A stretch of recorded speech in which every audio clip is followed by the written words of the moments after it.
அப்ப எல்லாரும் நல்லா தட்டிங்களா? நான் தவறு கம்மா பண்ணுங்க. ஃப்ரெண்ட்ஸ், எல்லாரும் எப்படி இருக்கீங்க? நல்லா இருக்கீங்களா? இன்னைக்கு இந்த வீடியோல நம்ம என்ன பார்க்க போறோம்னா, என்ன சாப்பாடுங்கிறத பார்க்க போறோம். வாங்க. தக்காளி ரசம். உனக்கு கொத்துவா? உனக்கு எது சாப்பாடு? தக்காளி ரசம்.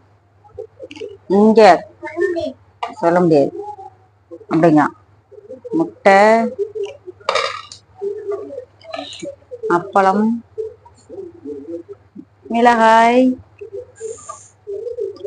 தொட்டு வைக்கவா?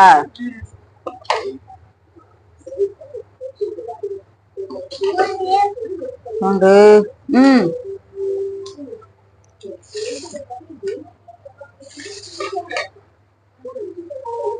வாங்க சாப்பிடலாம்.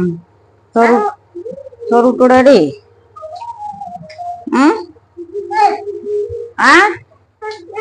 இந்த வீடியோ பிடிச்சிருந்தா ஒரு லைக் பண்ணிட்டு சப்ஸ்கிரைப் பண்ணிட்டு போங்க. ஓகே, நாளைக்கு வீடியோல சந்திப்போம்.